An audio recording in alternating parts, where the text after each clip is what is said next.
आज हम इसी पर चर्चा करेंगे। सभी खास मेहमान इस वक्त हमारे साथ जुड़ चुके हैं। सबसे पहले अपने दर्शकों की मुलाकात अपने आज के सभी सम्मानित अतिथियों से।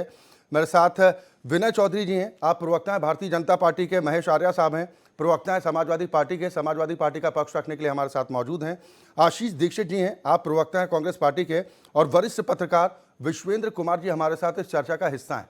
बहुत स्वागत है आप सभी का। शुरुआत विनय चौधरी जी मैं आपसे ही करना चाहूँगा। सरकार तो दावा कर रही है, अपनी पीठ भी थपथपा रही है कि लॉ एंड ऑर्डर इससे बेहतर इससे पहले की सरकारों में कभी नहीं था। विपक्ष को रास नहीं आ रहा। विपक्ष कह रहा है कि यहाँ पर तो अत्याचार बढ़ा है। बिल्कुल विपक्ष को रास आना ही नहीं है। और आप देख सकते हो कि जो कांग्रेस के दल से बाकी नेता, वरिष्ठ नेता वहां से निकल के आ रहे हैं, जो कि उनके स्टार प्रचारक थे। जो आरपी सिंह जी हैं, उनके स्टार प्रचारक थे, वो आज भारतीय जनता पार्टी को ज्वाइन किया है। तो ये डूबता जहाज है कांग्रेस, और उसमें से अगर कोई पार्टी छोड़ के दूसरी पार्टी में आ रहा है तो आप समझ सकते हो कि राष्ट्र नीति और देश नीति की भावना उन लोगों के अंदर है। तब वो इस तरह की पार्टी ज्वाइन करते हैं, क्योंकि उन्हें पता है कि कांग्रेस शासन के अंदर क्या किस तरह की गतिविधि होती है। क्योंकि आप देख सकते हो, पंजाब ले लो या आप राजस्थान ले लो, जिस तरह की सरकार ये लोग चला रहे हैं, किस तरह की सरकार चला रहे हैं, किसी भी तरह का ना किसानों के हित में कोई कार्य हो रहा, ना व्यापारियों के हित में कोई कार्य हो रहा, ना स्टूडेंट को हित में कोई कार्य हो रहा। यहां सिर्फ और सिर्फ उत्पीड़न का कार्य हो रहा है कांग्रेस के शासन में। और ये कांग्रेस के नेता जानते हैं, और इसलिए उन्हें पता है कि अभी तो सिर्फ कुछ स्टेट में बाकी है, लेकिन कुछ समय में कांग्रेस बिल्कुल देश से सफाया हो जाएगा। लेकिन और भी तमाम विपक्षी पार्टियां हैं, उनकी तरफ से सीधा सवाल यही है कि ठोको तंत्र जिस तरह से प्रदेश में चल रहा है वो अब घातक भी साबित हो रहा है। आपको नहीं लगा है कि कुछ घटनाएं ऐसी रहीं जिसने सरकार की किरकिरी कराई? नहीं, देखो, एक समय पे आगे सब कुछ सरकार को अपने अकॉर्डिंग करना पड़ता है। जब जहां पे लॉ एंड कंट्रोल करने की बात आती है तो सरकार को कठोर कदम उठाने भी पड़ते हैं। आपने देखा होगा, इससे पहले कई तरह के मुद्दे हुए हैं, लेकिन वहां पे जहां सरकार को अपना पक्ष रखना है, सरकार को कहीं पे लॉ एंड ऑर्डर का ख्याल रखना है, वहां सरकार मजबूती से अपना ठोस कदम उठाती है। वो सरकार का दायित्व भी बनता है। नहीं, भेदभाव के जो आरोप लगते हैं, कई घटनाएं ऐसी, जैसे उन्नाव कांड को लेकर आरोप लगा कि कुलदीप सिंह सेंगर को अंत समय तक बचाने की कोशिश की गई। मौजूदा में जो लखीमपुर खीरी कांड हुआ, वहां पर अब तक आरोप लग रहे हैं कि केंद्रीय गृह राज्य मंत्री अपने पद पर बने हुए हैं, बेटा जेल में है, आरोप इतने गंभीर कानून का काम कानून कर रहा है। आप देख रहे होंगे उनके ऊपर अगर किसी तरह की एफआईआर दर्ज हुई है तो हुई है, ऐसा नहीं है कि नहीं हुआ है। कानून अपना काम बाकायदा कर रहा है। उनका जो बेटा है वो कोई पार्टी में नहीं है, पार्टी का कोई दायित्व नहीं है उनके बेटे के पास। तो जो काम कानून का काम है, कानून कर रहा है, न्याय अपना काम करेगा। चलिए, महेश आर्या साहब भी हमारे साथ जुड़े हैं, प्रवक्ता समाजवादी पार्टी के। महेश आर्या साहब, आपने सुना विनय चौधरी साहब को, वो दावा कर रहे हैं कि लॉ एंड ऑर्डर तो बेहतर स्थिति में है, लेकिन आप लोग कह रहे हैं कि 2017 के चुनाव में जिस कानून व्यवस्था को मुद्दा बीजेपी ने बनाया था, उस मुद्दे पर आज खुद घिर रही है।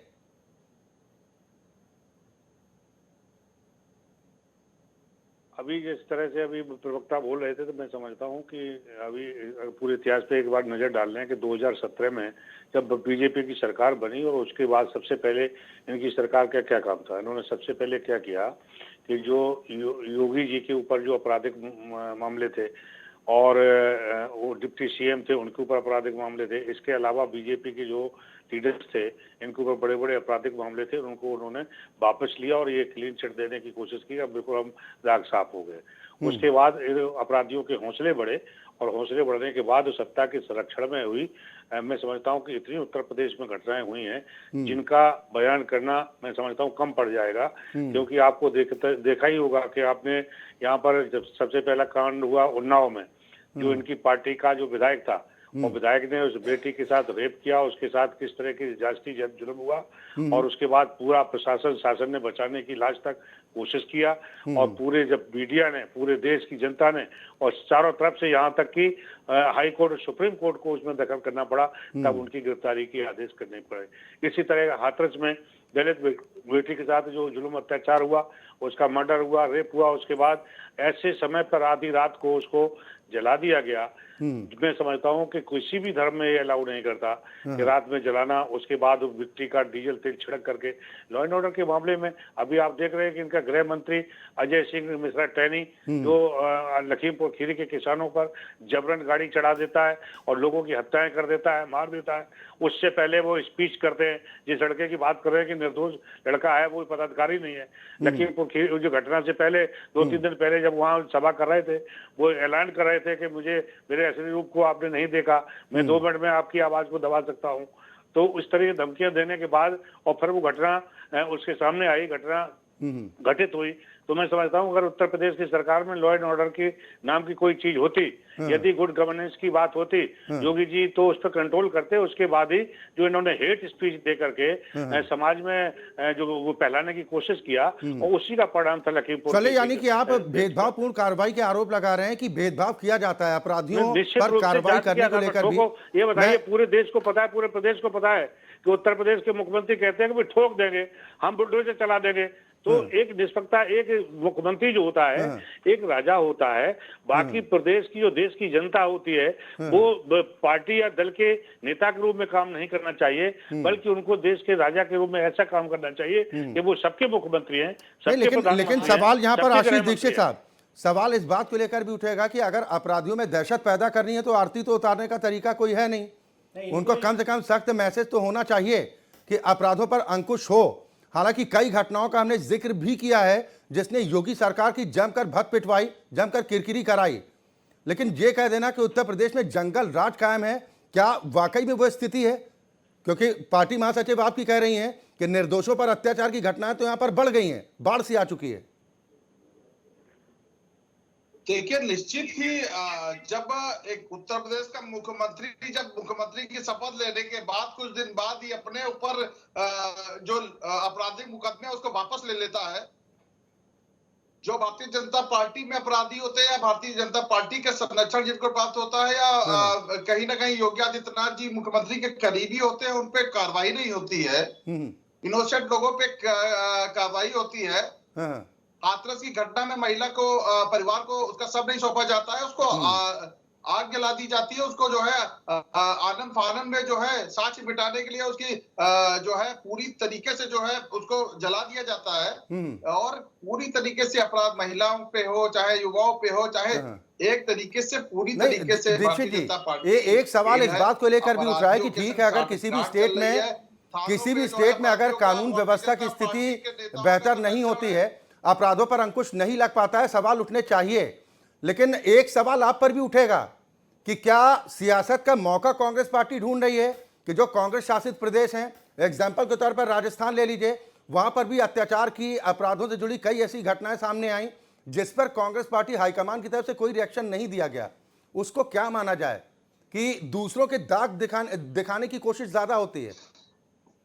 अरे, हमारी कांग्रेस पार्टी की सरकार अगर राजस्थान में है, वहां अगर आपराधिक घटना होती है तो वहां की पार्टी जो कांग्रेस पार्टी की सरकार है संज्ञान लेती है, अपराधियों के ऊपर जो है कार्रवाई होती है, और किसी तरीके के वहां ये नहीं देखा जाता कि एक जो कांग्रेस के करीबी है या वहां के मुख्यमंत्री के समाज के लोग हैं, जाति के लोग हैं, उन पर कार्रवाई नहीं किया जाएगा। उनमें सबको समान अगर अपराधी है उसकी जाति नहीं देखी जाती है। और कांग्रेस पार्टी के जो है नेता जो है राष्ट्रीय नेतृत्व है, वहां जाके प्रदर्शन तो करेगा। यानी कि भेदभाव के आरोपों पर आप भी आ गए कि भेदभावपूर्ण तरीके से जो कार्रवाई हो रही है ये चिंताजनक है, इस पर जरूर फोकस होना चाहिए।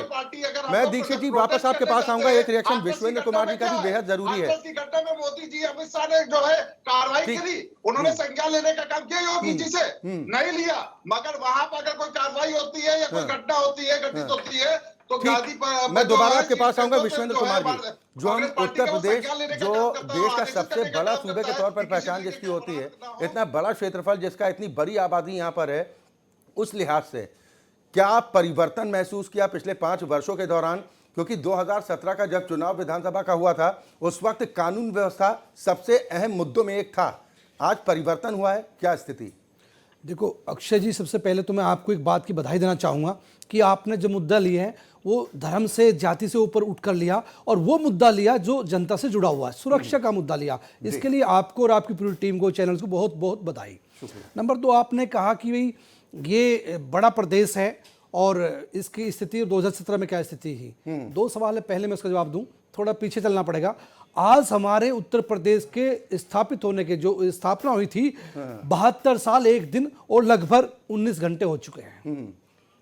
उसके बाद भी दुख का विषय है कि आप जैसे चैनल ने तो अच्छा विषय लिया, लेकिन दूसरे जो चैनल्स है या दूसरे लोग से मुद्दे क्या ले रहे हैं, धर्म, जातिवाद, उनको बढ़ाना, वे चीज़ें ठीक नहीं है। तो इसके लिए मैं आपको ये कहना चाहूँगा, सुरक्षा का अच्छा मुद्दा आपने लिया, और ये मुद्दा बहुत महत्वपूर्ण है। हर परिवार से, हर घर से, हर माता बहन से, बच्चों से जुड़ा हुआ है। इसके लिए आपने कहा भी 2017 में बहुत बड़ा मुद्दा था, निश्चित तौर पर भारतीय जनता पार्टी ने बहुत अच्छे से लिया है।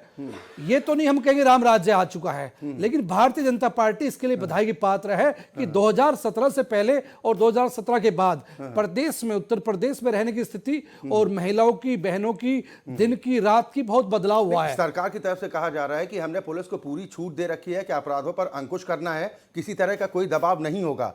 लेकिन जो समाजवादी पार्टी के मुखिया ने भी एक शब्द का इस्तेमाल कई बार किया कि ठोको तंत्र चल रहा है उत्तर प्रदेश में, जिसको चाहो ठोक दो। आपको याद होगा गोरखपुर में कानपुर की व्यापारी मनीष गुप्ता की हत्या कर दी जाती है, जिसको लेकर सरकार पर सवाल उठाए गए थे और कई इस तरह की घटनाएं रही हैं। क्या आप इस बात को स्वीकारते हैं कि कहीं ना कहीं अपने लोगों को बचाने की कोशिश बीजेपी सरकार में होती है? देखो, मैं इसके विषय में कहना चाहूँगा, ठोको तंत्र की विषय है कि एक वास्तविक डर भय होना चाहिए। कभी हम छोटे थे, पुलिस का एक भय हुआ करता था, रास्ते निकलते हुए पास से अगर पुलिस आए तो भी बहुत डरते थे। आज वो भय खत्म हो चुका है, लेकिन 2017 के बाद दोबारा आया है ऐसा ही माहौल कि पुलिस प्रशासन की एक ताकत मिली है। अन्यथा अगर ऐसा नहीं करेंगे तो स्थिति वो अंकित तोमर जो मार दिया गया था, और जो बहुत सारे हमारे सिपाही दरोगा मार दिए गए बंदरवासों के द्वारा, जिस कैराना की बात चल रही है, उसी कैराना में अंकित तोमर को मुकीम काला ने मारा था उसको। तो ये क्या मजाक थी? पुलिस वाले नहीं बच पा रहे थे। तो कम से कम उस पर सख्ताई हुई है, सख्ताई होनी चाहिए, पुलिस के हाथ में दम होना चाहिए। लेकिन इसका मतलब ये तो नहीं हो जाता ना कि जेल के सीखचों के भीतर अगर कोई दुर्दांत अपराधी भी है तो उसकी हत्या कर दी जाए। ये तो फिर कानून व्यवस्था लचर होने की ओर इशारा करता है। बिल्कुल, मैंने कहा भी राम राज्य की नहीं आया है। तो भारतीय जनता पार्टी को सचेत रहना पड़ेगा, कुछ जो कमियां रही है उसको सुधारना पड़ेगा। कमियां है तो उस पर वो जरूर ध्यान दे, अन्यथा 2022 में जनता जवाब देगी। जी बिल्कुल। विनय चौधरी साहब, खासतौर पर आधी आबादी पर फोकस ज्यादा होता है सभी राजनीतिक दलों का, और इस बार के चुनाव में तो आप देख ही रहे हैं कि महिलाओं पर किस तरीके से फोकस किया गया है। महिलाओं की सुरक्षा मौजूदा स्थिति में क्या देख रहे हैं उत्तर प्रदेश में, कितनी सुरक्षित है? आप देख सकते हो, और ये आप सबके आगे भली बात है कि आप 2017 से पहले का शासन उठा के देख लीजिए और 2017 के बाद का शासन उठा के देख लीजिए। अभी हमारे समाजवादी पार्टी के प्रवक्ता महेश आर्या जी ने कहा था कि भैया 2017 के बाद में इस तरह के मतलब ये कहा इन्होंने कि मतलब इस तरह की दिक्कत आ गई है कि मतलब ठोको नीति, बुलडोजर शासन, इस तरह के वाक्य लिए गए। पर इनको दर्द क्यों हो रहा है ये आपको समझने की जरूरत है। इनको दर्द सिर्फ इसलिए हो रहा है कि जहां पे अगर कोई द्रोही होगा, अगर कोई गलत कार्य करेगा, उनको पेट में दर्द होगा, उनके ऊपर बुलडोजर भी चलेगा, उनके ऊपर ठोको नीति भी चलेगी, और ऐसे ही चलेगी। 2022 के बाद भी चलेगी और आज भी चलेगी, क्योंकि इनकी समस्या ये है। इनको आप देख रहे होंगे आज टिकट बंटवारे के अंदर, 2022 के चुनाव के अंदर आप आज देख रहे होंगे जेल के अंदर से आजम खान को टिकट दे दिया गया, जो कि वहां पता है उनको कि किस तरह की सजा भुगत रहा है। इसके अलावा अतीक अहमद ले लो, नादिर हसैन ले लो, अब्दुल्ला हसैन ले लो, किस वजह से भैया क्यों इनको टिकट देने का कार्य कर रहे हैं आप? सिर्फ और सिर्फ आपको उनको पता है कि जो गलत कार्य करेगा, भ्रष्टाचारी है, उनको आप टिकट देने का कार्य कर रहे हैं। दूसरा, मैं एक बात और कहूंगा, आपने बेटियों के लिए बात कही, एक शासन था 2017 से पहले, शाम को 6 बजे के बाद बेटियां निकल नहीं पाती थी, लोग कुछ ना कुछ कमेंटबाजी करते थे। योगी जी के आने से वो डर का माहौल पैदा हुआ है, लोग डरे हैं। आप देख रहे होंगे पुलिस प्रशासन ने अंकुश लगाने का कार्य किया है ऐसे लोगों पर। और जब अदरवाइज ये लोग ऐसे थे, रिपोर्ट दर्ज तक नहीं होती थी, FIR दर्ज नहीं होती थी थानों के अंदर, और आज वो कार्य हो रहा है। पुलिसकर्मी निरंकुश तो नहीं होगा, इस पर भी हम आपसे जरूर जवाब लेंगे। लेकिन आपने तमाम आपराधिक प्रवृत्ति के नेताओं का जिक्र किया है जिनको आपने माफियाओं की संज्ञा दी है, चाहे आप अतीक अहमद की बात करें, मुख्तार अंसारी की बात करें, या कुछ और नाम आपने भी गिनाए हैं। धनंजय सिंह को माफिया मानते हैं, अपराधी मानते हैं? नहीं, बिल्कुल नहीं। कैसे मानेंगे आप, बताइए आप। अगर कोई किसी तरह का उनके ऊपर कोई आरोप है तो वो वहां पर उनका चल रहा है, न्याय कोर्ट अपना कार्य कर रही है, लेकिन अब ये नहीं है कि आप जेल के अंदर हैं और इस तरह के कार्य आप कर रहे हैं, तो टिकट देने का कार्य कर रहे हैं। आप भारतीय जनता पार्टी की आप लिस्ट निकाल के देख लीजिए। विनय चौधरी साहब, मैं सवाल पूछ रहा था, जिस पर इनाम घोषित किया गया हो उसको क्या संज्ञा दी जाए? मुख्यमंत्री को शोभा देती न किसी और। मैं शारदा साहब आपके पास आ रहा हूं, इस पर एक जवाब दे दीजिए। जी विनय जी, जी, धनंजय सिंह जिस पर इनाम घोषित है, प्रशासन की मौजूदगी में वहां पर क्रिकेट खेलता दिखाई देता है, प्रशासन बैटिंग पिच तैयार करता है क्या? देखो, ये काम प्रशासन का है, प्रशासन अपना कार्य कर रहा है। प्रशासन और किसके अंडर में? नहीं, देखो, प्रशासन अपना कार्य बेहतर ढंग से कर रहा है और कोर्ट और न्याय अपना कार्य अच्छे ढंग से कर रहा है। सर, कैसे उम्मीद कीजिएगा? नहीं, इसमें आप उम्मीद किसी कैसे तरह कीजिएगा? का आरोप नहीं लगा सकते कि सरकार की तरफ से कोई गलत कार्य किया गया है। सर, सरकार अपना कार्य कठोरता से कर रही है। एक इनामिया अपराधी जिस पर इनाम घोषित किया गया है, प्रशासन की मौजूदगी में तमाम वरिष्ठ अधिकारी वहां पर मौजूद रहते हैं और वो क्रिकेट में बल्ला चटका रहा है, नहीं वो देखो, वो अगर ये किसी रामराज वजह है। से वो बाहर आए हुए हैं, आप भी जानते हो, कोई जमानत पे आया तो उसको कोई नहीं रोक सकता। जमानत में अगर कोई आया हुआ है तो कोर्ट और न्याय के आदेश पे आया हुआ है, किसी मुख्यमंत्री के नहीं आदेश तो पे या अगर प्रधानमंत्री के आदेश पे नहीं आया है। आपने आजम खान को लेकर सवाल उठाया, ठीक है, कानून इस पर काम करेगा और कानून व्यवस्था के तहत जो भी कार्रवाई होगी अदालत उस पर वो आरोप तय करेगी। लेकिन अगर वो चुनावी मैदान में ताल ठोक रहे हैं तो क्या कानूनी बाध्यता है कि आजम खान चुनाव नहीं लड़ सकते? नहीं, चुनाव लड़े, लेकिन आपसे हमें ये तो पता चल रहा है कि इन लोगों की कैसी मंशा है, कि किस तरह के लोगों को आप ये टिकट देने का कार्य कर रहे हैं। आप आज देख रहे होंगे ये 4 जो नाम मैंने गिनाए वो किस तरह की धाराओं के अंदर, ये जेल के अंदर बंद है। ये क्यों बंद है भैया? क्यों इनको टिकट दिया जा रहा है? टिकट आपके और कोई आपको स्वच्छ छवि के लोग नहीं मिल रहे टिकट देने के लिए, उनको आप टिकट देने का कार्य कर रहे हैं। ठीक है, महेश आर्या साहब क्या जवाब दीजिएगा? देखिए, विनय चौधरी भाई को ये नहीं पता कि जब अपने घर में अगर शीशे के मकान में बैठ करके वो पत्थर दूसरी तरफ फेंकना, मैं समझता हूँ ये उचित नहीं है। थोड़ा सा इनको स्टडी के साथ आना चाहिए कि किस तरह के आंकड़े, एसआरबी के आंकड़े क्या कहते हैं। इन्होंने अभी सवाल उठाए कि भाई ऐसे लोगों, अपनी तरफ तो आप एक अलग बता रहे हैं कि हमारे लिए कानून अलग है, हमारे लिए मानक अलग है, दूसरों के लिए अलग है। जब तक कोर्ट से ये खुद ही इनके अनुसार उत्तर निकलता है कि जब तक किसी कोर्ट का निर्णय नहीं आ जाता तब तक उसको आप अपराधी कैसे घोषित कर सकते हैं। इन्होंने हमारे यहाँ 2-3 कैंडिडेटों के नाम बता दिए कि इनको अपराधी की टिकट दे दिया, अपराध छवि के। मैं इनसे सवाल पूछना चाहता हूँ, संगीत सोम कौन है? संगीत सोम जो है ये किस मठ के मठाधीश हैं? सुरेश राणा साहब किस मठ के मठाधीश हैं? ब्रजभूषण सिंह जो है कहाँ के शंकराचार्य हैं? योगी आदित्यनाथ जिनके ऊपर तमाम मुकदमे थे, तो उन मुकदमे की बताइए कि वो मुकदमे में कौन कौन से मुकदमे आपराधिक थे कि नहीं थे? केशव प्रसाद मौर्य जी, उनके मुकदमे वापस लिए, वो किस अपराध में थे या थे नहीं थे, अपराधी थे या नहीं थे? धनंजय सिंह, ये कौन है? संत लोग हैं, ये मठ में बैठते हैं, ये वहाँ उपदेश देते हैं। तो जब आपके यहाँ तो सब चलेगा और दूसरे तरफ वो करें, आप करें तो लीला, दूसरा का तो करेक्टर लीला। अरे भाई समझने चाहिए, जो उत्तर प्रदेश में भारतीय जनता पार्टी जो सजबाग दिखा करके सत्ता की राजनीति खेलने के लिए आई थी, वो पूरी तरह बेनकाब हो गई है। आपने जिला पंचायत के चुनाव में देखा होगा कि बहन बेटी के साथ जिस तरीके से द्रौपदी का चीरहरण हुआ, इस तरीके से चीरहरण किया गया, कितनी माताओं बहनों के साथ बदतमीजी हुई, उनके साथ हत्या की गई, बेटियों के साथ महिलाओं की रिपोर्ट मैं समझता हूँ कि ये पूरी तरह की करनी खतरे में अंतर है।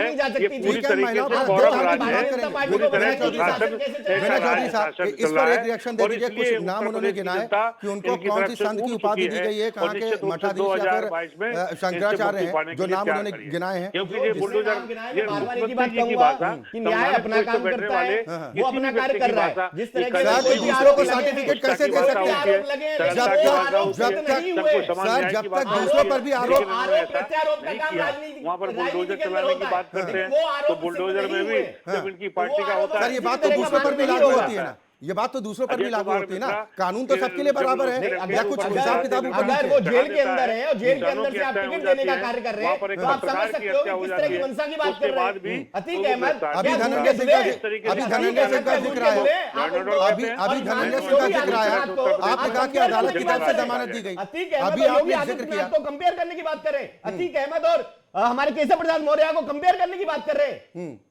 दूध के धुले हैं क्या? गंगा जल में धुले हुए हैं? कंपेयर करने की बात कर रहे हैं क्या? गंगा जल अतीक में अहमद सीआरपीसी ये की किस धारा, तरह के कार्य किए हैं आप धारा जानते लगी नहीं है, हैं। वो आप उनके सब ऊपर लोग भी जानते लगी है। हैं कि और अतीक कौन है, अहमद जब तक किस तरह उनको के लोग हैं दोषी और क्या नहीं कार्य देख किए सकते, हैं। आप कैसे उसके कह सकते बावजूद हैं? भी इन लोगों को राजनीति में बढ़ चढ़ कर हिस्सा देने का काम भारत नहीं, अपराधियों के खिलाफ कार्रवाई होनी चाहिए। विनय चौधरी साहब, अपराधियों के खिलाफ कार्रवाई होनी चाहिए और आपराधिक प्रवृत्ति का अगर कोई भी किसी भी दल में हो, ऐसे लोगों पर एक्शन होना चाहिए। लेकिन ये जुबानी जमा खर्च होते हैं, ये दूसरों पर लागू होते हैं। जब खुद की बात होती है उस समय राजनीतिक दलों की तरफ से साफ सूंघ जाता है इस बात को लेकर कि ये तो राजनीतिक साजिश के आरोप थे, उस तरह के हटाए गए। अभी आशीष दीक्षित ने सीधा आरोप लगाया कि मुख्यमंत्री योगी आदित्यनाथ पर जो भी मुकदमे थे, आप बता दीजिए वो कौन कौन से मुकदमे थे जो वापस लिए गए। देखो, जो मुकदमे में बार बार एक ही बात कह रहा हूं आपसे कि कोई भी मुकदमे अगर होता है तो राजनीति के अंदर अगर कोई कार्य कर रहे होते हैं तो मुकदमे का लगना ना लगना ये क्लियर हो जाता है सामने। लेकिन कोई व्यक्ति अगर जेल में है, जेल में होने के बाद उनको टिकट दे दी जाती है, तो आप समझ सकते हो किस तरह की मंशा की बात करते हैं ये लोग। इसका मतलब क्या माना जाए? जिसकी लाठी उसी की भैंस। सरकार में जो भी आएगा वो अपने लोगों पर से, चाहे वो आपराधिक मुकदमे हो, संगीन मुकदमे हो, ये कहकर कि राजनीतिक साजिश के तहत फंसाया गया, उन पर से मुकदमे हट जाएंगे। नहीं, ऐसा नहीं है। देखो, भारतीय ठीक, जनता मैं पार्टी आऊंगा विनय चौधरी जी हमेशा एक स्टैंड की बात करती है। कभी ये नहीं कहती कि भारतीय जनता पार्टी अगर कोई गलत आशीष है दीक्षित तो जी। उसको पार्टी में रखे। पार्टी को से तुरंत निरस्त करने का भी कार्य भारतीय जनता पार्टी करती है। सर, कार्रवाई फजीयत के बाद हुई तो फिर उसका अंतर कितना और लोगों के जहन में क्या कुछ उसका असर पड़ता है, इसको भी समझना हमारे चाहिए। यहाँ तो फिर भी कार्रवाई हो आशीष रही है। दीक्षित साहब, मेरी आवाज पहुंच रही क्या आप तक? जी जी जी, क्या कहिएगा? जिसकी लाठी उसकी भैंस, जो सत्ता में आ जाएगा आज वो अपने अपने चाहतों के ऊपर से चाहे जितने भी संगीन मुकदमे हो हटाने की छूट मिल जाती है क्या? अच्छा जी, मैं अपने बोलने से पहले दोनों ही प्रवक्ताओं से हाथ जोड़ के निवेदन करता हूं कि मैं जब वो बोल रहे थे मैं उनकी बात को सुनने की कोशिश कर रहा था, मगर जिस तरीके की डिबेट कर रहे हैं वो आवाज कुछ समझ में नहीं आई कि वो क्या कहना चाह रहे नहीं हैं। सर, आपकी एक आवाज घंटा बहुत हम अच्छे लोग से आ रही है, डिबेट आप कर अपनी रहे हैं, बात हम पूरी लोग कीजिए। ऐसा कुछ करें कि जनता तक हम लोग जो कहना चाह रहे हैं वो पहुंचे, ठीक है। तब तो ये डिबेट करना सार्थक है, वरना व्यर्थ ठीक है है मेरे सर। हिसाब से। सर, मैं बोलूंगा कुछ चीजें, जैसा आप कह रहे हैं जिसकी लाठी उसकी भैंस, हाँ, बिल्कुल ही गलत है। जिस तरीके से अपराध के अपराधियों के खिलाफ और गुंडाराज के खिलाफ भारतीय जनता पार्टी ने एक माहौल बनाया था और 2017 में इस उत्तर प्रदेश की जनता ने उनको मैंडेट देने का काम किया। उसके बाद उत्तर प्रदेश में योगी जी की सरकार आती है और वो कुछ दिन बाद ही अपने ऊपर जो संगीन आपराधिक मुकदमे होते हैं उसको वापस ले लेने का काम करते हैं। ये एक गलत परंपरा की शुरुआत उन्होंने की है और इसके जो है दुष्परिणाम आने वाले समय में देखने को मिलेंगे। जैसा कि भारतीय जनता पार्टी और समाजवादी पार्टी एक ही सिक्के के दो पहलू हैं। इस समय देखिए पूरी तरीके से माफियाओं का गठजोड़ चल रहा है। दोनों पार्टियां ये चाहती है कौन कितने माफियाओं को अपनी पार्टी में लेने के बाद जो है चुनाव को प्रभावित करने का काम करे, अपने पक्ष में माहौल बनाने का काम करे। अभी समाजवादी कांग्रेस पार्टी ऐसे के कितने प्रवक्ता भी लोगों यही को कह रहे टिकट थे देगी कि दीक्षित जी? अपराधियों से समाजवादी पार्टियों को अगर कोई सरोकार नहीं है तो पंडित हरिशंकर तिवारी के परिवार से गठबंधन क्यों किया? वहां पंडित वो गुड्डू पंडित को आप पार्टी में क्यों ले रहे हैं और अपने गठबंधन से मदन भैया को क्यों टिकट दिया जा रहा है? अतीक हो चाहे मुख्तार हो, इस तरीके के लोगों को अगर आप लोग टिकट देंगे और विधायक विधानसभा में भेजने का काम करेंगे, तब तक ये अपराध कब तक कैसे रुकेगा? उसी तरीके से योगी आदित्यनाथ संरक्षण देने का काम कर रहे हैं, चाहे धनंजय सिंह हो चाहे राजा भैया हो, उन लोगों के लिए नहीं तो आशीष दीक्षित साहब, ये माना जाए कि कांग्रेस पार्टी ने ये प्रण कर लिया है कि वो अब इस तरह के दागदार किसी भी नेता को टिकट नहीं देगी, पार्टी में जगह नहीं देगी और इन अपराधियों को टिकट देने से जो है किनारा करना पड़ेगा, तभी राजनीतिक में स्वच्छता नहीं है। तो शुरुआत मेरे करेंगे हिसाब आप, से। शुरुआत करेंगे क्योंकि भले ही संख्या कम हो, नाम तो उस सूची में आपकी पार्टी का भी शामिल होता है। हमारी पार्टी तो 40% महिलाओं को जो आज तक अत्याचार का शिकार रही हैं उन लोगों को टिकट देने का काम कर रहे हैं। हम लोग तो राजनीतिक में शुचिता और विश्वास कायम होना हो ऐसा कार्य करने का काम कर रहे हैं। हम लोग तो किसी अपराधी को कैसे गठजोड़ नहीं है, हम तो किसी अपराधी को अपनी पार्टी में शामिल नहीं कर रहे। हम लोग तो पूरी तरीके से डेमोक्रेसी को चूंकि कांग्रेस पार्टी ने बनाया है, देश को आजादी दिलाई, उसके बाद डेमोक्रेसी बनाई, उसके बाद राजनीतिक दलों ने प्रतिस्पर्धा हुई और कभी कोई जीत के आता है कभी कोई जीत के आता है कि स्वच्छ राजनीति और स्वच्छ लोकतंत्र की हमेशा पैरोकार रही है कांग्रेस पार्टी। चलिए ठीक, आप सुधार की बात कर रहे हैं कि कांग्रेस पार्टी ने बड़ा सुधार किया है, बदलाव किया है, आधी आबादी पर फोकस किया है, लेकिन सवाल यह कि इस बार के चुनाव में ही आधी आबादी पर फोकस, आधी आबादी महत्वपूर्ण है। हम उस पर जो अपराधों पर कितना अंकुश लगा या आज भी अपराध की घटनाएं हो रही हैं, इस पर तो चर्चा लगातार करेंगे ही। लेकिन विश्वेंद्र कुमार जी, आपने तीनों दलों के प्रवक्ताओं का तर्क सुना कि क्या कंडीशन है, यानी अपना जब शासनकाल होता है तो उस समय कहा जाता है कि इससे बेहतर शासनकाल कभी रहा नहीं, लेकिन एक नज़ीर के तौर पर देखा जाए बीएसपी शासनकाल में कहा जाता था कि वहाँ पर चाहे अपराधी हों चाहे माफिया हों, खौफ तो रहता था बहन जी का। जी बिल्कुल ठीक कहा आपने। और ये कितनी ही बात करे, कोई सी पार्टी राजनीतिक पार्टी बात करे, किसी में कम अपराधी किसी में ज्यादा, सबके पास अपराधी है और ये उनको टिकट देते हैं और अपने संगठन में भी रखते हैं। ये वास्तविक देश के लिए दुख का विषय है। क्योंकि मैं अभी कह रहा था कि हमारे प्रदेश को जो स्थापना हुई थी आज 72 साल 1 दिन और लगभग 19 घंटे हो चुके हैं। इस बीच में जो घटनाएं होती आई पहले से आज तक का, अगर उसमें राजनीतिक पार्टियां सुधार करती तो देश एक अच्छी पोजीशन पे होता, लेकिन इनकी कमियों की वजह से आज देश की स्थिति या परिवार की या एक राज्य की गांव की स्थिति शहर की अच्छी नहीं है। आज भी मैं कह रहा, मैंने खुद कहा कि भारतीय जनता पार्टी ने सुरक्षा के विषय में अच्छे कदम उठाए, काम किया, लेकिन अभी भी कमियां हैं, क्योंकि सुरक्षा के बिंदु और भी थे, उनको भी लेना चाहिए था। अगर वो कहते 22 के बाद लेंगे, अच्छी बात है, आज जनता के एग्जाम में जाएंगे, वहां पास होंगे तो 22 के बाद ले सकते हैं। बात चलती कांग्रेस की, कांग्रेस में भी अपराधी कमी नहीं है, लेकिन मैं यहाँ पे एक बात कहना चाहूंगा कि कांग्रेस पार्टी ने पिछले 5 सालों में, या यूं कहे प्रियंका जी ने एक अच्छे काम जरूर किए, जनता के बीच पहुंची, जिसको दर्द हुआ, परेशानी हुई, उसको दूर करने के लिए उनसे मिलने पहुंची, बहुत अच्छा कदम उठाया, एक अच्छा प्रयास उन्होंने किया। भारतीय जनता पार्टी ने एक अच्छा शासन देने की कोशिश की है, लेकिन कमियां उसमें भी रही है, उनको और ज्यादा सुधार की आवश्यकता है। अन्यथा आज 100 सीट घट सकती है, 200 सीट घट सकती है, अगर उस पर एक्शन नहीं लेंगे तो इनको इस पर ध्यान देना पड़ेगा। रही बात समाजवादी पार्टी की, समाजवादी पार्टी की जो छवि बन चुकी है कि वो क्रिमिनल को सपोर्ट करती है, उनको वहां से बचना होगा।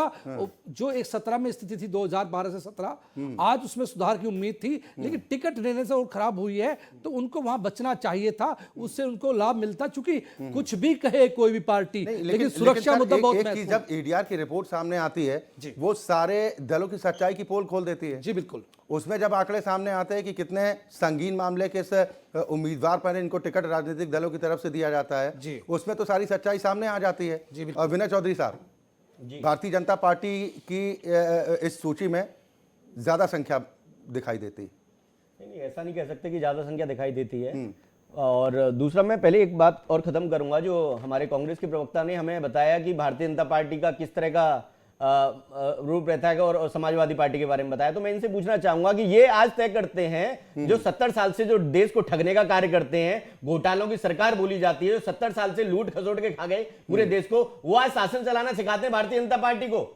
आप घोटालों की गिनती की जाए तो शायद आप, अभी मैं स्टार्ट करूंगा और कल तक खत्म नहीं होगी। 2G घोटाला ले लो, 3G घोटाला ले लो, कॉमनवेल्थ घोटाला ले लो, कोयला घोटाला ले लो, कितनी गिनती में खत्म न करूं। और आज ये सिखाते हैं कि भारतीय जनता पार्टी को शासन करना नहीं आता, कि भारतीय जनता पार्टी को कैसे शासन करना चाहिए। लेकिन कांग्रेस शासन सिखाएगा, ठीक बात है, कांग्रेस पार्टी सिखाएगी। अरे शर्म आनी चाहिए आपको। आपने तमाम घोटालों का विनय चौधरी साहब जिक्र किया है, लेकिन जिस 2G का जिक्र आप कर रहे हैं, 3G का जिक्र कर रहे हैं, या फिर कुछ और घोटालों के नाम आपने बताए हैं जी, कितने दोषियों को सजा हो पाई अब तक? आप देखो ना, जो सजा होने वाली, जहां सजा हुई है वो हुई है, जेल में से निकल के आए। आपको पता होगा, आपने जो 2G घोटाला ले लो, 3G ले लो, कॉमनवेल्थ ले लो, कलमाड़ी ले लो, इनको क्या सजा नहीं हुई है? सजा हुई है ना, कलमाड़ी भी जेल में होके आए थे, इनको क्या सजा नहीं हुई है? लेकिन आप अपनी बात करेंगे कि भैया हम तो दूध से धुले, सारे लोग 2014, देखिए हम लोग दूध से धुले हुए। नहीं विनय चौधरी साहब, ये आरोप लगा देना, आरोप लगाकर भाग जाना, ये अपनी जगह है, लेकिन लोग ये जानना चाहते हैं कि कितनी ऐसी कार्रवाइयां हुई हैं। 2014 में आपकी केंद्र में सरकार आई, यूपी में 2017 में सरकार आई, 2014 के बाद से कितने घोटालों में, कितने ऐसे घोटालों में जिसमें आप लोग नाम लेकर आरोप लगाया करते थे, उनमें से कितने लोग ऐसे जो जेल गए? माहौल बना के सत्ता में आना आसान है। दीक्षित जी, आरोप है आपके पास, सर आप ही को जवाब देना है इस पर। आ रहा हूं विनय चौधरी साहब, पूरे देश को बेच डाले हैं, जो कांग्रेस ने बनाया उसको बेच रहे हैं। ठीक है दीक्षित जी, मैं आ रहा हूं आपके पास। आप बोलने लायक नहीं हो, 70 साल से आप देश को लूट के खा गए, आप बोलने की बात कर रहे हो। आपको शर्म आनी चाहिए, आप किस पार्टी को स्टैंड कर रहे हैं? केस करते हैं, क्यों नहीं वो करते? आपको सोचना चाहिए, करने का काम करते आप उस पार्टी को स्टैंड कर रहे हैं। ठीक है, जब तक उनको सोचने देते हैं, आप मेरे सवाल का जवाब दे आप दीजिए। उस पार्टी को क्लियर करके दे। ठीक है चौधरी साहब, जब तक वो सोच रहे हैं तब तक आप मेरे सवाल का जवाब दे दिए। 2014 के बाद ऐसे कितने लोग हैं सफेद पोश जिनको सलाखों के पीछे पहुंचाया गया? नहीं देखो, 2014 के बाद पहुंचाया गया हो या 2014 से पहले पहुंचाया गया हो, जो अगर गलत है उसको सजा मिली है, आप समझ सकते हो। कलमाड़ी खुद जेल में रह गया, मैंने एक एग्जाम्पल लिया, बाकी और भी ऐसे हैं, आप कोई भी उठा लो। वो तो कहेंगे हमारे शासनकाल में ही कलमाड़ी जेल गए थे। नहीं तो गए थे ना, गलत किया था, भ्रष्टाचार किया था तो गए थे ना। सर इन तमाम भ्रष्टाचार के मुद्दों को उठाया गया था 2014 के इलेक्शन में, 2019 के इलेक्शन में भी, लेकिन सत्ता पाने के बाद जो सवाल उठेगा भूल गए क्या? चौधरी साहब बिना तैयारी क्या जाते हैं? नहीं, तैयारी से आप आते होंगे आशीष जी, आप शायद नहीं बैठे होंगे, आप तैयारी से, आप बिना तैयारी के आते होंगे। समझो, आपस में उलझिए, आप हमें मत बताइए कि कौन तैयारी से आता है कौन नहीं होगा। सर जनता देश को लूट के खाने वाले वो आज हमें बताएंगे कि कौन तैयारी से आ रहा है कौन नहीं। मोदी जी से आप एक चीज सीख रहे हैं, क्या झूठ और बोलना। विनय चौधरी साहब, जनता अंपायर की भूमिका में आप लोग बिल्कुल भी परेशान ना हो, जनता अपना फैसला खुद ही देगी। आशीष जी, ये तय आपको नहीं करना है, ये आपकी पार्टी को सोचना चाहिए। बताइए ना। प्रियंका जी लोग आज को यूपी जानना के अंदर घूम रही हैं, मैंने कहा ना बोल कि रही है आरोप मैं लगा बेटी देना। हूं, मैं लड़ सकती विनय हूं। चौधरी साहब, आज उनको 50 साल विनय की उम्र चौधरी में साहब, याद आ रहा है कि विनय वो चौधरी बेटी साहब, और लड़ अरे सकती चुप है। रहो विनय यार, चौधरी 50 साहब, साल की उम्र में याद आ रहा है। आरोप मैंने मुझे एक शब्द तो से ऐसा लग रहा इस्तेमाल है किया। शायद वो लड़ने की सर, बात सर, मैंने- विपक्ष पार्टी से नहीं कर रही है, मुझे लग रहा है मैंने- अपने घर से कर रही है। सर, और मैंने राहुल जी एक से शब्द कर रही का है, इस्तेमाल राहुल जी किया। को दिखा रही है मैं कि मैं आधी बेटी हूं, आबादी पर आ मैं जाऊंगा। लड़ सकती हूं। चौधरी साहब, आपको सोचना चाहिए आप किस विनय तरह की चौधरी बात कर रहे जी, हैं। विनय चौधरी आज जी, उनको मैं याद आ रहा है। विनय चौधरी जी, मैं आधी आबादी पर बात कर लूंगा। 2014 के बाद कितने ऐसे सफेदपुर जिनको सलाखों के देखो, पीछे मैंने- भेजा गया, जितने आपने अभी स्कैम गिनाए, केस इस तरह के घोटाले हुए, और ये दावा किया गया था कि अगर हमारी सरकार आती है तो ऐसे लोगों की एक जगह होगी सलाखों के पीछे। ऐसे कितने लोग गए? उंगलियों में 3-4 नाम आप बता पाए? देखो, मैं उंगलियों की मैंने आपको बता दी कि जो अगर कोई गलत है उसके खिलाफ कार्रवाई चल रही है, वो काम करने का कार्य न्याय कोर्ट कर रहा है और वो अपना काम कर रहा है। उसके सामने अगर कोई भी चीज पाइपलाइन में है वो कुछ समय में आपके सामने आ जाएगी। नहीं तो और इस महेश- तरह की महेश अगर कोई आर्या भी साहब- अगर महेश गलत आर्या है साहब, वो गलत है, वो सब सामने आपके है। महेश आर्या साहब, फिर तो ये सवाल उठेगा ना। अरे योगी जी गलत थे, उन्होंने तो अपने केस वापस ले लिए। योगी जी अगर योगी जी गलत तो नहीं, गलत थे, उन्होंने अपने केस ठीक है, आप वापस ले योगी लिए। जी के ऊपर आरोप महेश लगा आर्या रहे साहब, हो, आपको दिक्कत हो रही है। महेश आर्या साहब, दिक्कत ठीक होना है। वाजिब है। अच्छा, देखिए बुलडोजर ना, से दिक्कत बिल्कुल आपको होगी, सर, ठीक है ना। कोको नीति से दिक्कत आपको होगी। वो ये कह रहे हैं कि बुलडोजर चलाइए तो अपने पराये में भेद तो मत कीजिए। अदरवाइज चौधरी साहब, निष्पक्ष होता है, उसके कभी दिक्कत नहीं हो सकती। ठीक ठीक, मैं दोबारा आपके पास आऊंगा। हालांकि वो कहना चाह रहे हैं कि बुलडोजर अगर चलना चाहिए तो सभी अपराधियों के खिलाफ चलना चाहिए, इसमें अपने पराये तो नहीं तय किए जाने चाहिए ना। महेश आर्या साहब, मैं आपके पास आऊंगा। जिस तरह से विनय चौधरी साहब कह रहे हैं कि तमाम कदम उठाए गए हैं जिसका सकारात्मक परिणाम भी अब दिखाई देने लगा है, लेकिन सवाल अब भी यही है। आप लोग कह रहे हैं कि यूपी में अत्याचार की घटनाएं बढ़ी हैं, तो क्या मतलब इसका निकाला जाए कि यूपी में अपराधी खौफ में हैं या फिर मौज में? नहीं, पूरी तरह से मौज में ही है, मैं समझता हूँ। मैं तो ये कहना चाहता हूँ कि कांग्रेस के प्रवक्ता भी बात कर रहे थे कि एक जैसे इनका बीजेपी और समाजवादी पार्टी का एक जैसा गठकर बता रहे थे। तो मैं आपको बता रहा हूँ 70 साल की आजादी के बाद से सबसे ज्यादा पूरे देश में कांग्रेस को मौका मिला। कांग्रेस ने राज्यों में सरकारें चलाई, कांग्रेस ने सेंटर में चलाई। घोटाले जितने में घोटाले की जननी कांग्रेस को कहा जाता है, करप्शन के बारे में और अत्याचार के अपराधियों के बारे में इतिहास तो इसी के पास भरा पड़ा है। और मैं समझता हूं अगर कांग्रेस पार्टी इतनी स्वच्छता की राजनीति किया होता तो उसमें भारतीय जनता पार्टी नहीं बनती, फिर भारतीय जनता पार्टी इतना आगे नहीं बढ़ पाती। सबसे बड़ी पार्टी के रूप में कांग्रेस पार्टी थी, और कांग्रेस पार्टी तो अभी चौथे और 5वें नंबर के लिए उत्तर प्रदेश में लड़ रही है, इसलिए उत्तर प्रदेश की जनता इनको ज्यादा कोई नोटिस नहीं ले रही है। रही बात आधी आबादी के लिए, प्रियंका जी ने अभियान चलाया और जिस पोस्टर गर्ल बनाया जिस लड़की को, प्रियंका मौर्य को, उसको क्या उसके साथ न्याय किया? देखिए, बोलिएगा नहीं आप, अभी आप क्या बोल रहे थे, बीच में नहीं बोलना। तो प्रियंका जी ने जो चलाया बहुत अच्छी बात है। आधी आबादी वो खुद भी महिला हैं और महिलाओं को न्याय देने के लिए, क्योंकि उनकी सरकारों में भी महिलाएं सुरक्षित नहीं है। जहां जहां कांग्रेस गवर्निंग स्टेट है वहां पर भी आज भी बहुत बुरा हाल है। और गरीबों का, दलितों का, पिछड़ों का, शोषितों के साथ, उन्हीं के साथ दुराचार अत्याचार कांग्रेस भी कर रही है और भारतीय जनता पार्टी भी करती है। तो मैं समझता हूँ कि पूरे देश के जो गरीब, पिछड़े, शोषित वर्ग है, उनके नजर में कांग्रेस सांपनाथ है तो बीजेपी नागनाथ है। ये दोनों में कोई अंतर ज्यादा नहीं है। इसलिए उत्तर प्रदेश की जनता जो है, उत्तर प्रदेश की जनता अखिलेश यादव जी के साथ बड़ी टकटकी लगाई देख रही है। 24 करोड़ की जनता के हम कब को इसको बीजेपी को हम कुर्सी से उतारें और कब लोगों को राहत की सांस दिलाएं।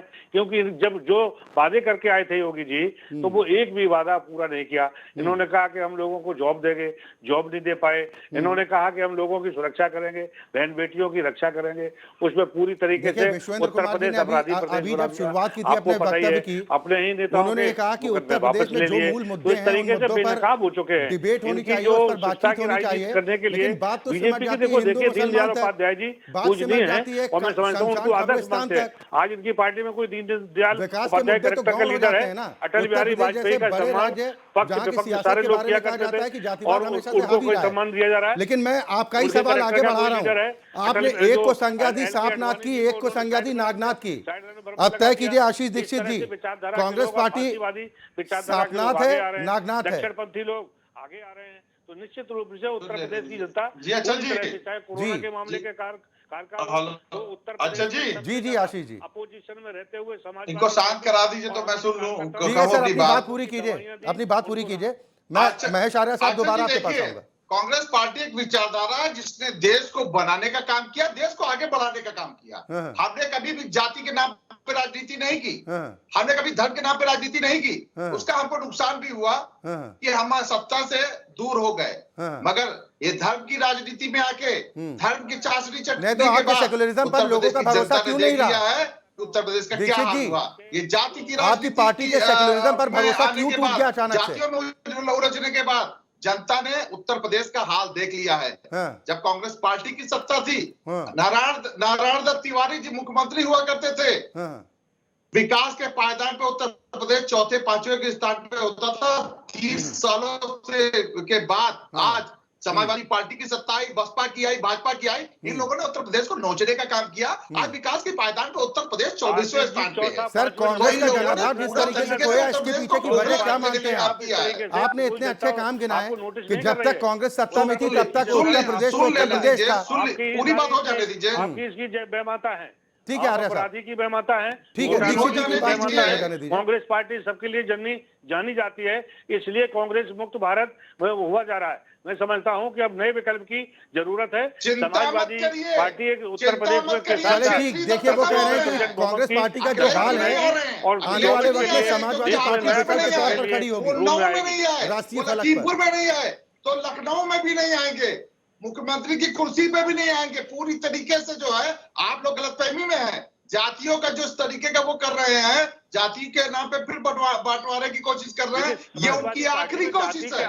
जनता उनके बहकावे में नहीं आने वाली है। जनतामूलक में पूरी तरीके से 10 मार्च को चले देखिए, उत्तर एक प्रदेश दूसरे की का जनता आरोप यही है जवाब कि देने जा रही है। सामने वाला जनता को बरगलाने की कोशिश कर रहा है और हम स्वेच्छा से जननीति करना चाहते हैं। विश्वेंद्र कुमार जी, लोग कंफ्यूज नहीं होते हैं, मतदाताओं के जहन पर क्या प्रभाव पड़ता है, खासतौर पर जब चुनाव की तारीखों का ऐलान हो चुका हो और बड़े बड़े वादे हो रहे हैं। होगा 15 साल। जी बिल्कुल, आपने कहा इस पे ये होना चाहिए, जब जब सत्य जब जब झूठ सर उठाए उस पर वार होना चाहिए, जब जब झूठ सर उठाए उस पर वार होना चाहिए। और नेता तो हमारे देश का ईमानदार होना चाहिए, ईमानदार होना चाहिए। इन सभी पार्टी को अपने अपने गिरेबान में झांकना होगा। जिस प्रकार से नेता या उम्मीदवार दे रहे हैं, जिस प्रकार से एक प्रयत्न कर रहे हैं, जिस प्रकार से एक भेड़ चढ़ रही जनता, तो वास्तविक अब जनता जवाब देगी। हमें पूरी उम्मीद है इस चुनाव में जनता काफी समझ चुकी है और सभी पार्टियों को यह ध्यान में देखते हुए जरूर फैसला करेगी कि किस पार्टी ने किस प्रकार से उम्मीदवार दिए हैं और कौन से उम्मीदवार अच्छे हैं,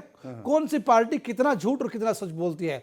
हम तो यही कहेंगे जो सबसे पार्टी सिंबल का कितना प्रभाव पड़ता है जी, कि अगर कोई समाजवादी पार्टी से, कोई भारतीय जनता पार्टी से, कोई कांग्रेस पार्टी से, तो क्या पार्टी के चुनाव चिन्ह से भी असर पड़ जाता है? क्योंकि देखा है कि कई माफियाओं को, जैसे जिक्र हम भी कर रहे हैं कि टिकट भी दी गई तो पार्टी के सिंबल के नाम पर जीत कर पहुंच गए विधानसभा या लोकसभा। देखो, सिंबल का बड़ा फर्क होता है, इसमें दो राय नहीं। आपकी सिंबल की पहली घटनाएं तो आपने अभी कही कि जो जेल के अंदर होते हैं माफिया वो भी जीत जाते हैं, और सिंबल की एक नई घटना भी आपके सामने आ रही है, आपके वायरल हो रही है कि उन्होंने कहा कि अगर साइकिल का एक दोनों पार्टी गठबंधन है आपस में, राष्ट्रीय लोकदल का और साइकिल का, एक क्षेत्र के कुछ लोग कह रहे कि अगर उन्होंने वहां पर वोट नहीं दी और ये चुनाव चिन्ह साइकिल को अपना नहीं माना तो हम यहाँ नल को अपना नहीं मानेंगे। सिंबल का इतना फर्क होता है गठबंधन में भी और गठबंधन के बाहर भी। सिंबल की एक वैल्यू होती है, इसमें दो राय नहीं है। चलिए आधी आबादी की भी बात कर लेते हैं। विनय जी, आधी आबादी कितनी सुरक्षित उत्तर प्रदेश में?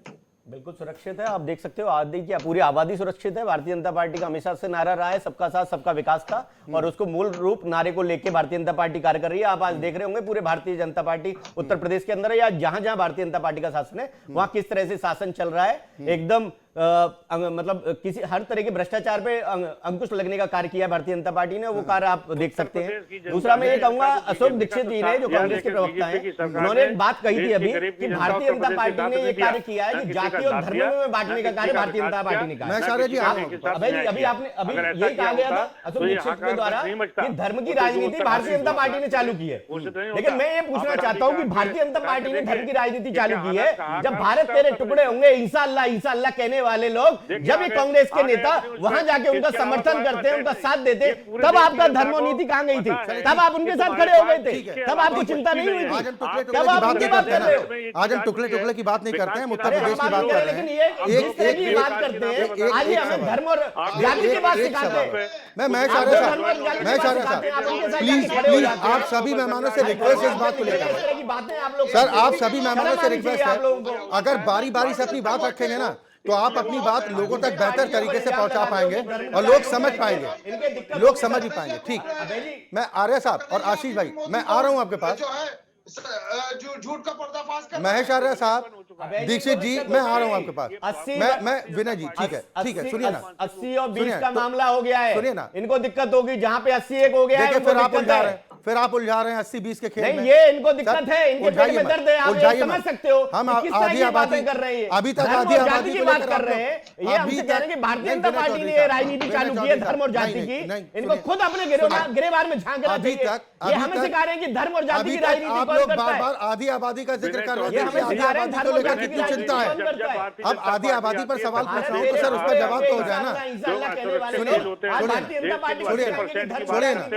सर, हिंदुस्तान के लोग बहुत समझदार हैं, जनता को जनार्दन मानते हैं ना। मैं आर्य साहब आपके पास आ रहा हूँ। साहब, मेरा एक सवाल आपसे है।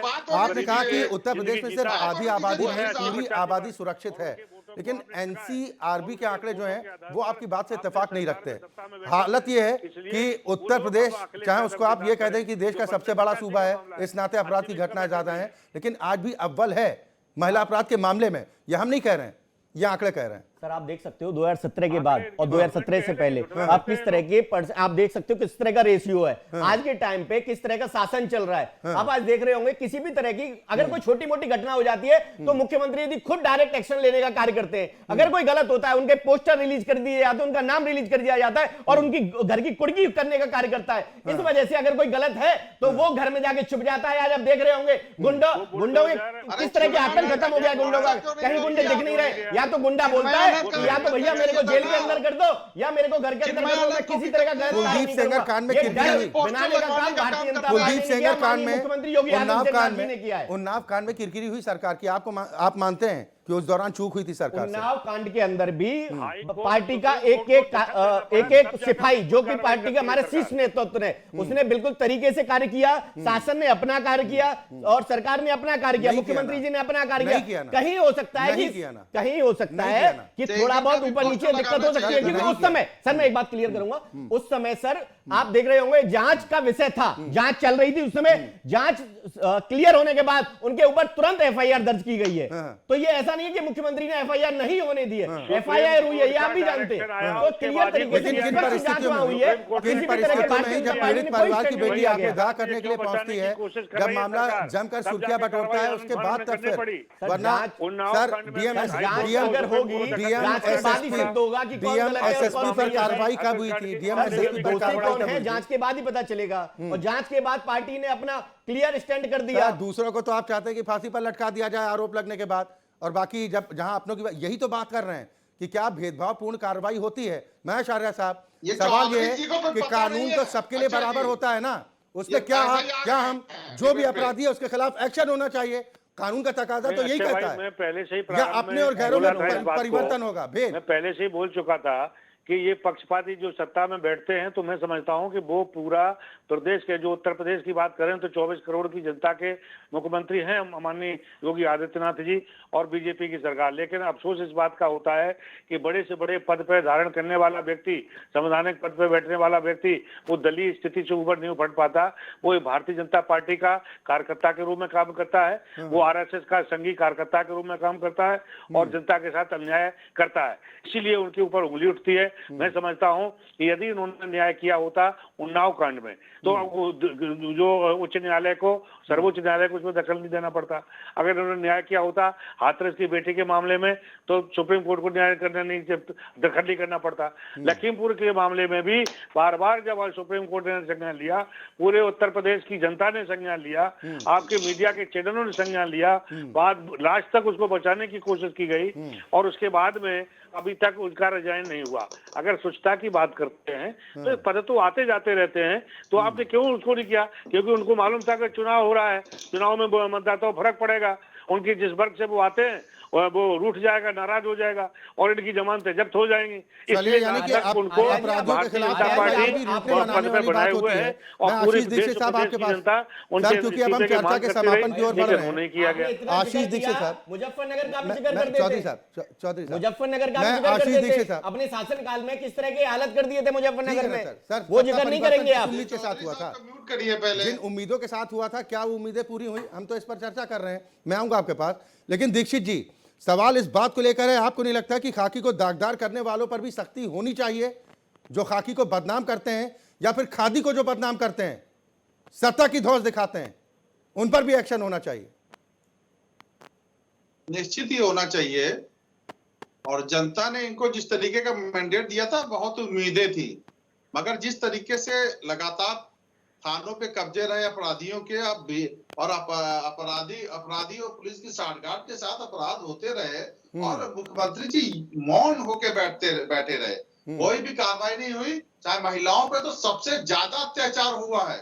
हमारे आदरणीय प्रियंका गांधी हर जगह पहुंची, उन्होंने महिलाओं के दुख को समझा, मगर महिलाओं की पीड़ा को समझा, उनसे बात की और उसके बाद यह निर्णय लिया है कि महिलाओं जब तक राजनीति में नहीं आएंगी, तब तक ना राजनीति की दिशा बदलने का काम होगा और ना ही महिलाओं की स्थिति अच्छी होगी। क्योंकि महिलाओं की जब तक सहभागिता बढ़ेगी, तभी महिलाओं पे अत्याचार भी कम होगा, अपराध भी कम होगा और उनकी जब तक भागीदारी सुनिश्चित होगी, तभी उनका असली कल्याण होगा। कि आरोपियों के दोषमुक्त होने वाले मामलों की भी आपको लगता है कि समीक्षा की जरूरत है, समीक्षा की जानी चाहिए कि कहीं किसी प्रभाव में कहीं मामलों को निपटा तो नहीं दिया गया, सलटा तो नहीं गया? नहीं, ऐसा नहीं है। सरकार, देखो, मैं हमेशा से कहता आया हूं कि सरकार हमेशा से निष्पक्ष जांच करती है, निष्पक्ष अपने डिसीजन लेती है। किसी भी तरह का सरकार के ऊपर कोई भी ऐसा दबाव नहीं होता। सरकार को जो ठीक लगता है सरकार करती है, और जो अगर किसी भी केस में अगर कोई न्याय के अंदर कोई चीज रहती है और न्याय के अंदर उस चीज की पुष्टि हो जाती है, तो सरकार उस चीज पे किसी भी तरह का अपना हक नहीं दिखाती। सरकार जो न्याय में तय होता है वो सरकार करती है। दूसरा, मैं एक बार और कहूंगा, जो हमारे कांग्रेस प्रवक्ता प्रियंका जी के लिए कह रहे हैं बार बार कि भैया यूपी के अंदर इनको महिलाएं दिख रही हैं, तो राजस्थान की महिलाएं नहीं दिखती आपको? राजस्थान के अंदर इस तरह की चीजें हो रही है, तब आपको वहां की महिलाएं नहीं दिखती प्रियंका जी को? सिर्फ यूपी की महिलाएं दिख रही हैं। हर जगह लागू होनी चाहिए। जहां पे आपकी सरकार है वहां की महिलाएं नहीं दिख रही होंगी आपको? फाइनल रिएक्शन सर, एक फाइनल की राजनीति पे बात ठीक है सर, अब चर्चा का समय समाप्त हो रहा है। राष्ट्रीय पार्टी है, एक फाइनल रिएक्शन मैं विश्वेंद्र कुमार जी का जरूर चाहूंगा। विश्वेंद्र कुमार जी, सर ठीक है sir, time up Vishwendra Kumar ji. Akshay ji, मुद्दा बहुत आपका अच्छा था, उसके लिए मैं कहना चाहूंगा सभी पार्टी को अपने गिरबान जाग के आज से ही सुधार करना होगा, अन्यथा जनता जवाब देगी। कांग्रेस की बात करते हो, पंजाब में जवाब आ जाएगा, और अगर आप भारतीय जनता पार्टी की बात करते हैं, उनकी 3 राज्यों में सरकार या 4 राज्यों में सरकार है, उनको जवाब मिल जाएगा और मिलने वाला है, ऐसी उम्मीद है। चलिए, यानी कुल मिलाकर ये कहा जाए कि दावे आप जितने भी कर लीजिए, जिस जनता को आप जनार्दन कहते हैं वो सब कुछ जानती है और वक्त आने पर उसका जवाब भी देती है। हालांकि फिलहाल 5 राज्यों में विधानसभा के चुनाव होने हैं। 5 राज्यों के चुनाव के नतीजे बताएंगे कि लोग किस पर भरोसा कर रहे हैं। बहुत शुक्रिया आप सभी मेहमानों का हमारे साथ इस चर्चा में शामिल होने के लिए। और इसी के साथ हमारी खास पेशकश में अभी के लिए बस इतना ही। खबरें लगातार जारी।